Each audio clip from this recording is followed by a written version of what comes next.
Robin Hood. There are many legends about the outlaw Robin Hood, who robbed from the rich to feed the poor. But this is the real story of what happened in Sherwood Forest.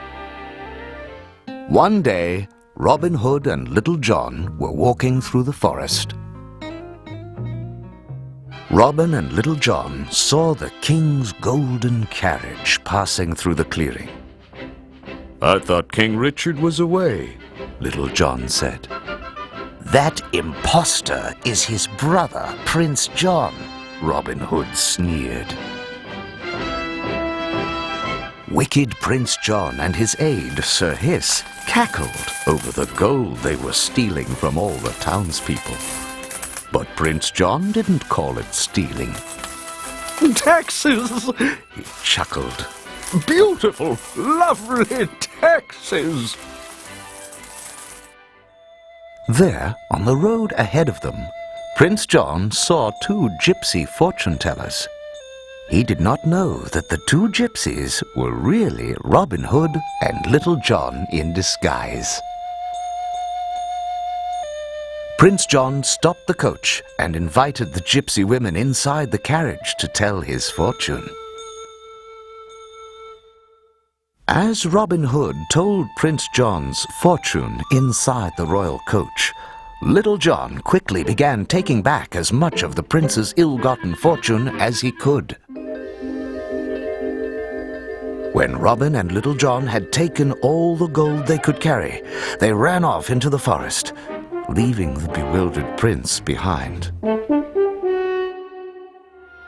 Prince John's taxes were so high that practically everyone in the town of Nottingham was left in a state of poverty. The sheriff of Nottingham was mean. He was in charge of collecting the taxes, and those who couldn't pay were locked up. "Well, looky there," the sheriff said. "It's that old do-gooder Friar Tuck, probably out doing good again. I better see what he's up to." Friar Tuck headed for the poor blacksmith and gave him a bag of coins. "For you, Otto, from Robin Hood," the friar whispered. Neither of them knew that the sheriff was listening at the door.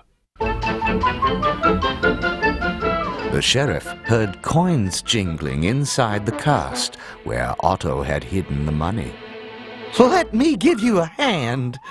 Upsy-daisy!" the sheriff chuckled as he spilled the coins out of the cast and into his hand. The sheriff interrupted Skippy Bunny's birthday party, too. He snatched away Skippy's only birthday present, a small, shiny gold coin, leaving Skippy with only the empty box. As the sheriff left, a blind beggar man came in. The sheriff even stole the single penny that was in the beggar's tin cup. "Did I hear that today is someone's birthday?" the beggar asked. Suddenly, the beggar removed his disguise. "Gee whiz!" Skippy shouted. "It's Robin Hood!" Robin Hood gave Skippy a bow and arrow and a hat. Now Skippy looked just like Robin Hood. Skippy was showing off his birthday presents from Robin Hood. His arrow sailed over the castle wall and into the garden beyond. Skippy carefully sneaked into the garden, where he met Maid Marian and her lady-in-waiting, Lady Cluck. Maid Marian was very kind and invited all the children in.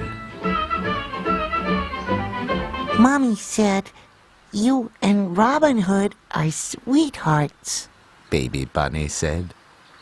"That was a long time ago," Maid Marian sighed. "But he did carve our initials on this tree." Skippy's visit awakened Marion's memories of Robin Hood. Oh, Clucky, what if he's forgotten all about me? Maid Marian need not have worried. Deep in Sherwood Forest, Robin was lazily daydreaming of his lady love.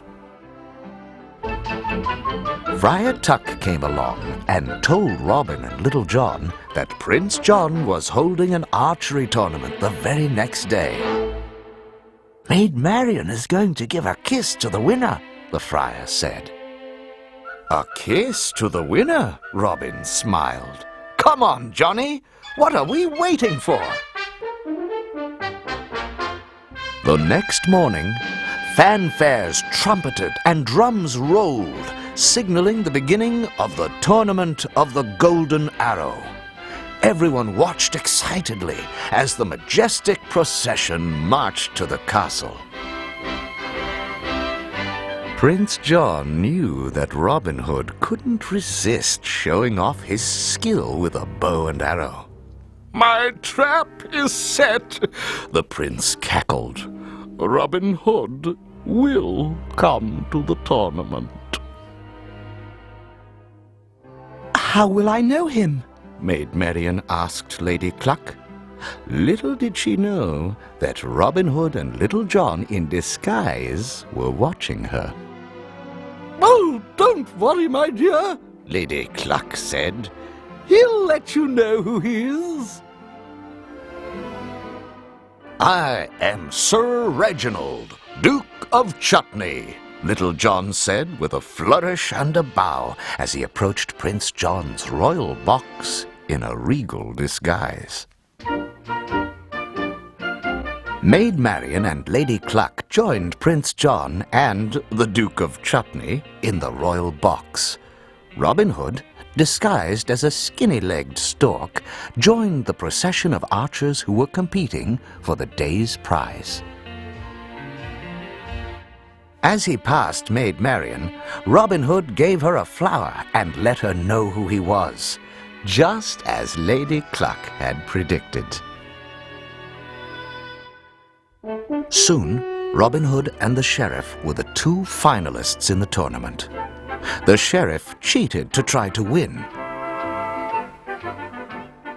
But Robin Hood's excellent archery skills won him the prize. Prince John knew that the skinny stork had to be Robin Hood in disguise. As the prince drew his sword to dub the winner of the tournament, whoosh! He cut away the costume to reveal Robin Hood.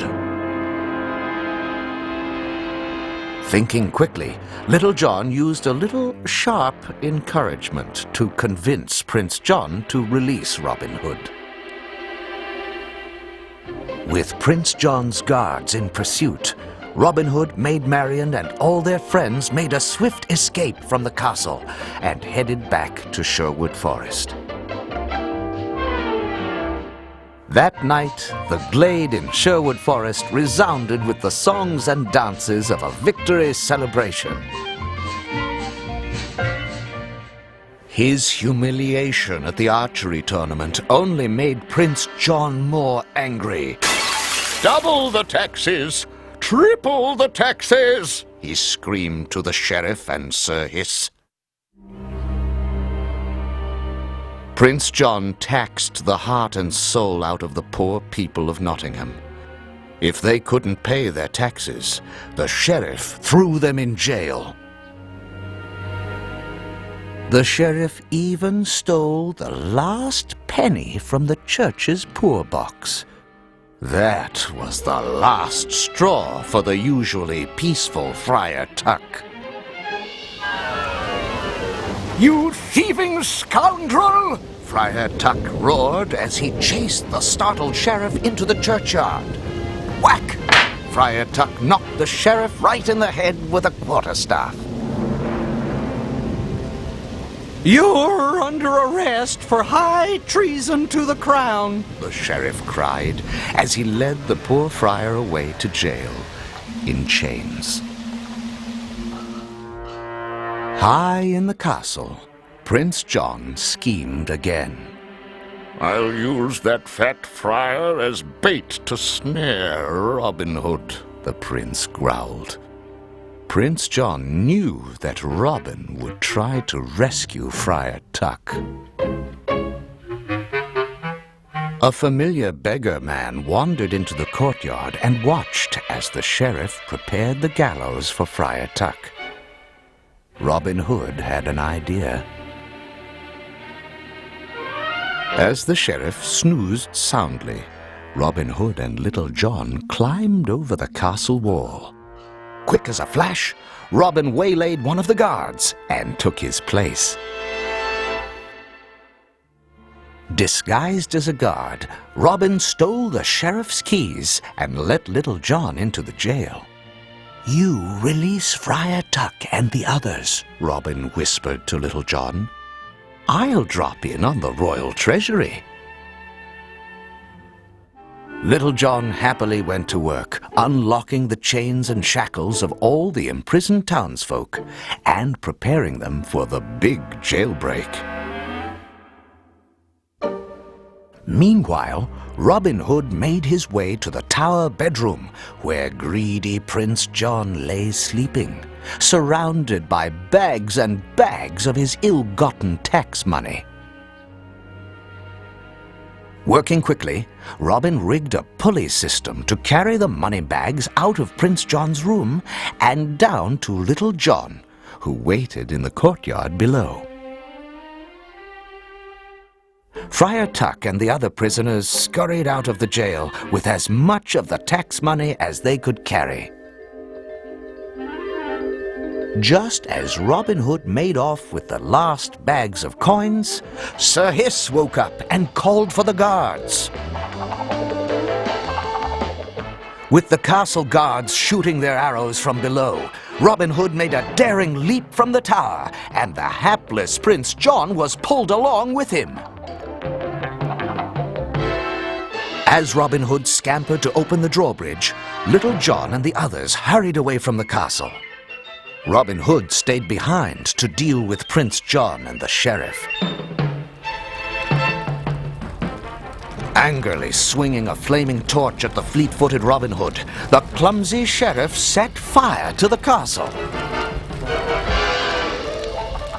As Little John and Skippy watched in horror, Robin dashed to the top of the tower roof with the flames licking at his feet. Suddenly, he made a heroic leap into the moat, far below. With his treasure lost, his castle ablaze, and Robin Hood escaped to safety, Prince John did what he usually did. He threw a tantrum, sucked his thumb, cried for his mummy, and blamed all his troubles on poor Sir Hiss. King Richard soon returned home to England and set everything right. The king declared that Robin Hood was no longer an outlaw. For their crimes, Prince John, Sir Hiss, and the sheriff were sentenced to hard labor on the royal rock pile. Now that Robin Hood was no longer a wanted outlaw, he and Maid Marian were free to be married. "Long live Robin Hood!" the townspeople cried. "Long live King Richard!" And that is the real story of what happened in Sherwood Forest.